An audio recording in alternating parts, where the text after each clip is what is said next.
2月28日，华为商城悄悄地上架了一款名为 Mate E40 Pro 的手机，它的配置跟此前的爆料出入不大，搭载了出身神秘的麒麟9000升晶片，并且支持 5G。很多人都在感叹，在饱尝消费者的无 5G 诟病之后，华为终于还是上架了 5G 晶片，但也有人察觉到气氛的不对劲，这么大的事，为什么不放在2月27日的春季发布会上说？难道另有隐情不成？麒麟9000升是华为压箱底的晶片，答案是肯定的。笔者曾结合麒麟9000升 CPU 仅有6核的相关爆料，猜测该晶片由三星在2020年4月至6月期间为华为代工，如今支持 5G 的 Mate E40 Pro 上架，就说明当初的猜测是错的。毕竟那个时候华为 5G 已经进了黑名单，因此符合条件的合作对象就只剩下台积电。考虑到此前发布的麒麟9000和麒麟9000E51例外的都是8核 CPU， 那么麒麟9000升的生产时间就只能是更早以前。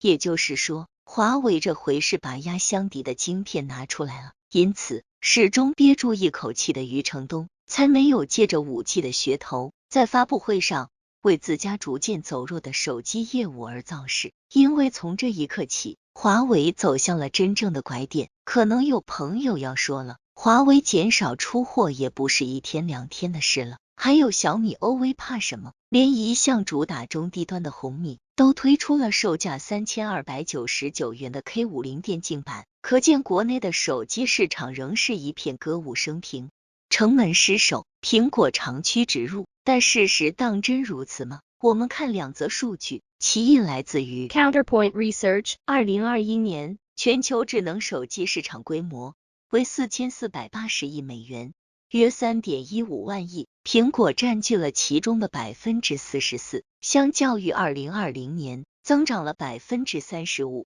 其二来自于 CINO Research， 2021年苹果在中国高端手机市场定价5000元以上的占比由2020年的 48% 增长至 75%， 同比增长 56.25%。 这意味着小米 OV 频繁发布高端机型只是虚假繁荣，真正支撑销量和营业额的仍是中低端机型。打算这还不算完，苹果坚持布局的 iPhone SE 系列也在终端市场不断攻城拔寨，将于苹果春季发布会亮相的 iPhone SE3， 甚至传出了售价仅需300美元，约1892元的风声。哪怕价格上调1000，留给其他厂商的净土，除了苹果尚未涉足的折叠屏之外，就只剩下利润微薄的低端机。如果将华为比作国内手机市场的城门，那现在的苹果就是长驱直入。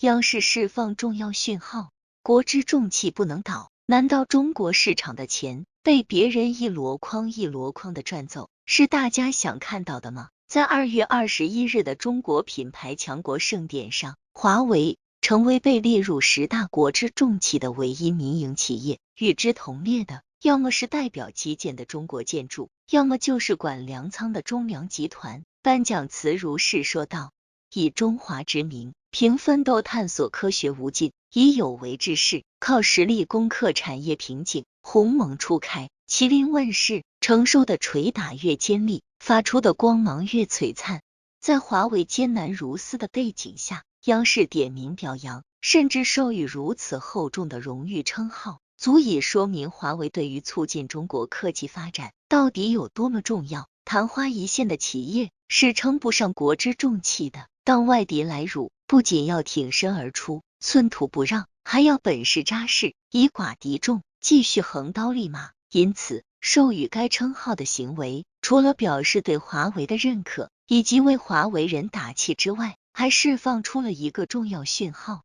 华为身后是中国科技市场的大好河山，它不能倒。严格来说，华为真正走进福斯视野是在 5G 投票门之后，在此之前，苹果就是国人心中最好的手机品牌，晶片也算不得什么家喻户晓的新事。即便到了现在，华为的年营收从8914亿元缩减至6340亿元。当我们谈起华为时，说的也都是因麒麟晶片无人代工，华为手机年销量排名自全球第3跌至全球第9。但这就是华为的全部危机吗？不对，这仅仅只是一个开始。冷暖自知，不足为道也的财报真相，在2个月前的华为年报发布会上，轮值董事长郭平是这样总结2021年的整体经营结果符合预期，这 C 消费者业务受到较大影响，这 B 企业业务表现稳定。乍一看云淡风轻，一切尽在掌握，实际上呢，冷暖自知，不足为人道也。要知道，在2019年以前，华为年营收的同比增长率基本稳定在20%左右，2020年的8914亿元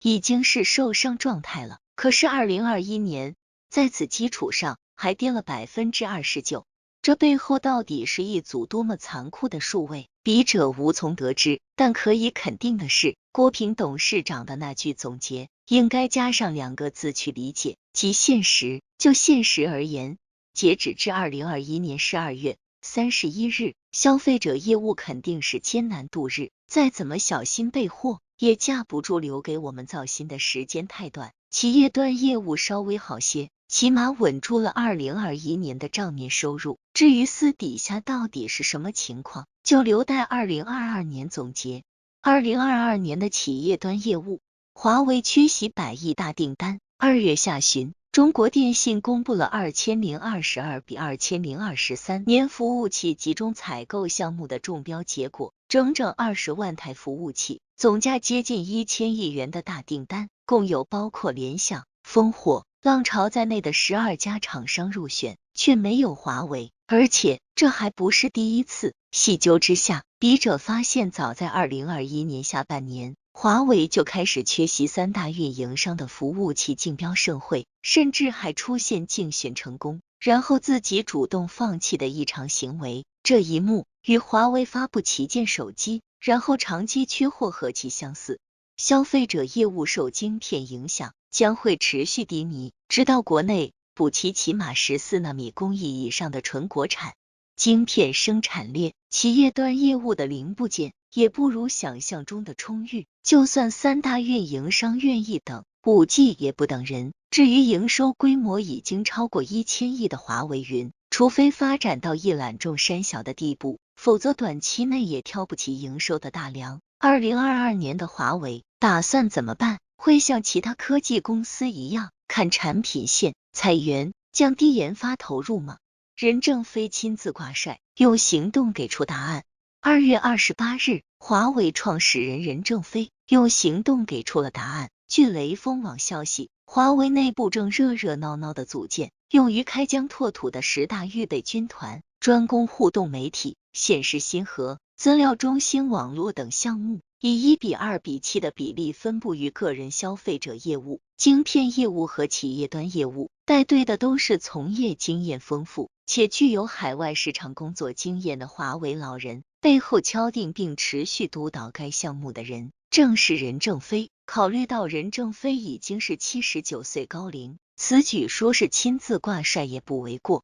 根据专案内容以及选人标准来看，华为制定的战略是与其被动防守，不如主动出击，而且出击就要打得远，不能光是在家门口挣钱，要走出去。一如22年前，华为员工满世界推荐自家的基站，时下的市场比当年更加严酷，但华为却也比当年要强壮得多。不知怎的，笔者忽然就想起当年华为举办首次出征将士送行大会，写在横幅上的那句话青山处处埋忠骨，何须马革裹尸还。